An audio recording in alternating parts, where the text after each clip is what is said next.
Remember that foster care is hard, but you are doing something so good together. You are affecting these children's lives. You are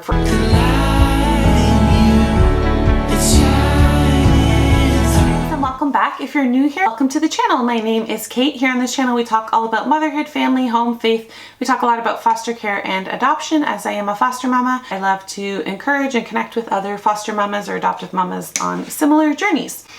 So today's video is going to be about fostering and marriage. I think this can apply to adoption too, but in particular couples that are foster parents, you have to have a really strong, solid marriage before you enter into foster parenting. Trust me, foster care will test your marriage in ways that you didn't even think possible. Today's video, we're going to talk about how it's hard and how you can keep your marriage strong through the foster care journey. My husband has actually agreed to film with me. It's social media is so not his thing, but he's agreed to film with me, kind of a Q&A format, so I would love to have your questions down below. If you have any questions and you want to know a man's perspective or a foster dad's perspective, any questions that you have for us as a couple, leave them down in the comments below here so that we can film that one for you. We'll hopefully film that in the next couple of days. Today I'm going to give you my perspective and just from my experience, from some classes that I have taken, just want to help you and equip you to be the best foster parents you can be, and that includes nurturing your marriage. I am not perfect with this. I do not have a perfect marriage. We've had fights about foster care related things, but the one thing I can tell you for sure is that our marriage is stronger than it ever has been, because it's a very unique journey to walk. I think it really bonds a couple because you have this shared love for a child or children in your care that no one else gets. But there's also a lot of hard and brokenness that comes with that as well. I want to start at the beginning, and that is getting your spouse on board. I've had many women message me and say they want to foster, but their husband doesn't feel ready or he doesn't want to do it yet. And how did your husband know he was ready? Or was there something you said to your husband to make him feel ready? I get these kind of questions all of the time. So I wanted to address this first. I'm excited for my husband to give you his perspective on this actually, but all I can share is mine for now. So you have to both be fully ready and fully committed to this. This is not a cause where you can say the wife really wants to volunteer at a soup kitchen and the husband really doesn't want to, but to make his wife happy, he'll go and he'll do it and he'll volunteer. And yeah, maybe feel rewarded and feel encouraged and end up liking doing it. But this is a very, very different thing. Before you make this decision to become foster parents, you both have to be fully on board and fully committed. This is so much more involved. Foster care affects every part of your marriage, and it affects these children's lives. This affects your schedule, your time, think time for intimacy, think time for cooking homemade meals, think time for extracurricular activities or doing, entertainment-based things because you have to drive children to visits and things like that. It affects your emotions. This affects your future. This affects your vacation plans. This affects your biological children. This affects your schooling choices. This affects your, possibly moving and being able to move. This affects your friendships, your family relationships, your relationship with each other. I hope you guys can see where I'm going with this, that foster care literally affects every part of your life. And this is why so many people are hesitant to do it. It seems like a lot of sacrifice, and it is. But I promise you, the reward of helping these children far outweighs any sacrifice that you have to give. You are changing a child's world. Whether you're fostering or adopting, you will have forever changed even just one child's world forever. And there's huge value in that. So let's talk about getting your hubby on board if he's not. If you are watching this and you maybe are one of these women that have messaged me in the past, or it's something that foster care is something that you've been thinking about, but you haven't approached it with your husband because you don't think it's something he'd really be into, let's talk about trying to get them on board. Pray. Pray for God to change his heart. You cannot force this. You cannot will this. You just have to pray that God changes his heart. Share stories and statistics, but be respectful. I mean, if your husband is a numbers guy, maybe just sharing the sheer need out of statistics that there's 143 million orphans worldwide. I'm going to write that exact number here. Or, contact your local agency and ask how many kids are in care, how many foster homes are there. So sharing that need tangibly with your husband might help him to change his opinion. If he's a more emotional type guy, share some hard stories. You can, just as the wife, volunteer, maybe be a driver or be a mentor. Any programs in the area that you live that you can get involved without actually being a foster parent. And that slowly exposes you to the foster care world. And you might start to hear stories, and if you can share stories that are more personal to you because you know that child or you're mentoring that child, then maybe it will help to change your husband's mind as well that way. Again, you can't force this, you can't will this, but sometimes just presenting the facts, presenting the stories will help your husband to look at it differently. You know, I'm not saying nag him and don't talk about, this is something you really want to do, so don't talk about anything else but that until he gives it. That is totally not the right approach here. Like I said earlier, you both have to be fully committed to this. This isn't just about you and your marriage. This is about a child's life. A lot of the time, it's just something that people don't really think about. And you know, for myself, I knew there was a need. Of course, we always hear foster children and adoption. You know there's a need, but until you actually start looking into it, for a lot of people, like, you don't know how great the need is. Next thing I want to talk about is, again, this is beforehand, address emotions about infertility. You will be asked questions about this in your home study. I've heard situations where people have been told to go through counseling before, because you have to look at it this way, especially foster care, adoption as well. But foster care is not about gaining a child for your family. It's about giving your family for a child. And I think that's actually a Jason Johnson quote, if I'm correct. I'm not 100% sure. When you look at it that way, it really changes how you look at things. And it's the perfect way to explain it, because a lot of the time the child doesn't want to be there, especially if, you know, you have older foster children and they don't feel connected to you right away. There's a lot of external voices between workers and bio families that it doesn't feel like a normal family, and like you're just gaining a child into your family. You're really giving your family for a child. So I really encourage you to look at it that way. If you have been brought to foster care through infertility, you really need to address those feelings first. I am so sorry if you're going through that. It's not something I can relate to. I have had a miscarriage, I have experienced loss, but I've never experienced the feeling of never being able to be pregnant. And I know, you know, I can't relate, but I can definitely empathize. I've been around it with people that are very close to me, and I know it's a brokenness that is really, really hard to fill. So I just want to say I'm sorry that you're going through that. But, you know, sometimes God puts difficult things in our life because he wants us on a different path. You need to address your feelings and your emotions around the loss and the grief of infertility first, before you're ready to open up your home to a foster child, because they come with a lot more trauma. They come with a lot of attachment issues. It's not just, oh, here's a baby, here's a child put into your family, happily ever after. Like, that is not the way it works with foster care. So you really need to address these emotions. Talk to a counselor, a therapist, you know, whoever you need to. But just make sure you deal with those emotions, that grief, that loss first, because it's a huge loss and it's a huge thing to grieve. You have to be selfless. Parenting kids with trauma is hard. Parenting kids with attachment issues is hard. Parenting kids with loyalties to their bio family is hard. Foster care will test your marriage. If you haven't dealt with the loss and the grief of infertility, it's only going to compound how much harder it is on your marriage. Communication. This is huge, obviously in any marriage, but especially as foster parents. And this is an area that I have failed miserably. I have said yes before, just assuming that my husband is on board. We are licensed for 2. We talked about being open to a sibling set, but that doesn't mean that every child in every circumstance, and once we had a little bit of experience as foster parents, that my husband wanted both of our spots filled at all times. Where I did, especially once I quit my job to focus on this, because I found it too hard. Foster parenting is hard. It pulls you in a lot of ways. You need to be available for appointments. For me personally, I found it too hard to work and foster parent to the best of my ability. I know people do it, and I think it's amazing because it's really, really hard. For myself, I couldn't cope with working full-time and fostering little ones as well. And a lot of agencies, if you're fostering young ones, they won't let you work. Some do, but some don't. However, if you've been here for a while, you know we had a sibling set, the only siblings that we ever had. It was a very hard placement for our family. At the time, I had 4 kids, 4 and under. Lilia was 4, almost 5. Marissa was not quite 3.5. Then we got the boys, who were almost 3.5 as well, and 18 months. And the 3.5-year-old, he had a lot of aggression issues against me, against my biological children. It was a hard placement. I look back to those days and I loved those children, but it was hard. It was very, very hard. And love was a choice. It didn't come easy.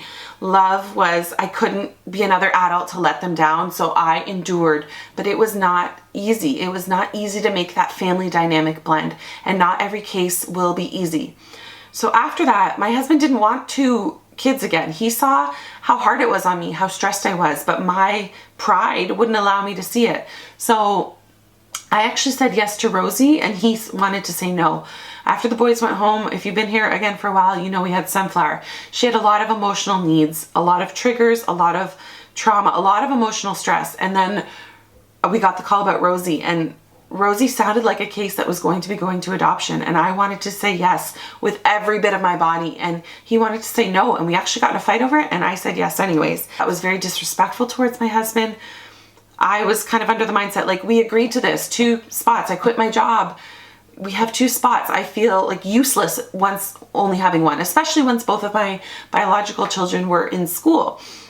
So, you know, you really just have to communicate, and things are going to ebb and flow as they go along. And you just have to be, just to make sure that you're on the same page. Just because we were licensed for 2 did not mean my husband wanted to have 2 all of the time, especially after we had a little bit of experience and he saw how hard and difficult things could be and how, you know, stressed it was hard for me. That case, I mean, none of our other kids have been as hard as that case was. So he wanted to protect me from that. He wanted it to be a little easier for me. And we were not on the same page. So make sure you communicate. You know, it's part of the reason now we only have Rosie. We've kept our second spot closed because, I mean, Rosie's case has been hard, but in different ways, not in the same way as the boys. A lot of it was sleep. She still doesn't sleep through the night. I mean, she gives me 2 weeks here and there. Well, she'll sleep through the night, but she hasn't, and she's over 15 months old now. So now we're not allowed to open our second spot because we were so close to adoption. I'm sure if I fought my work around that, they would allow us to open our second spot now.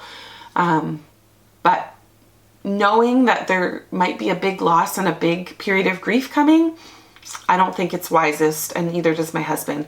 And I have to respect his decision in that.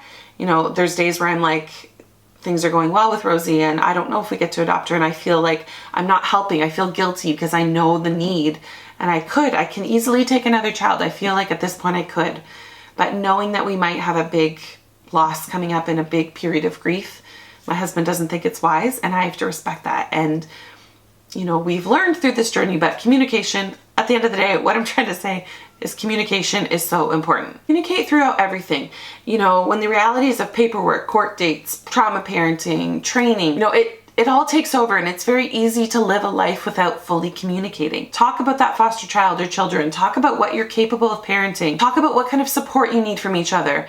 My husband knows that at least once every week or so, I need to hang out with my best friend. No kids around, no him around. I just need to hang out and vent with her. He knows, he respects that. That's something we've communicated about. He's like, yeah, go. Or she's coming over here. He knows I need to go to Zumba a couple nights a week. He knows that sometimes at bedtime I just need him to take over because it's been a hard day. So just make sure you take the time to communicate. Next, date night.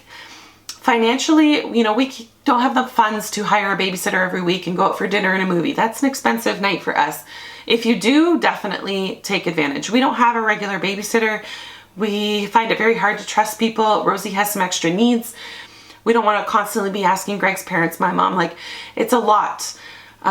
So we don't have regular date night, but we do make the time, you know, after the kids are in bed to watch a movie or just eat dinner together, have a snack on the couch, whatever it is, and just connect. We try once or twice a year to go to a hotel and just get away. If it's not for a weekend, just for a night. You know, maybe it's vacation for you, whatever it looks like for you and your husband, you and your spouse, make sure you take that time for date night. Make sure you take the time to connect you and him without all of the other stuff. My next piece of advice is be a team. Don't let the kids divide you. This can sometimes be hard in foster care, especially when you're dealing with a child who, for example, is maybe being abused by a member of the opposite sex. For example, you know, if they've been abused by a man and they can't connect to your husband, don't let that divide you. You have to be a team and work through it together. Obviously, you have to respect that child's feelings, that child's trauma, but don't let that divide you. Be a team, make decisions as a team, do things as a team. It is so important that you are a team together. Talk about non-foster care and adoption related things. You know, you used to have hobbies before foster care took over.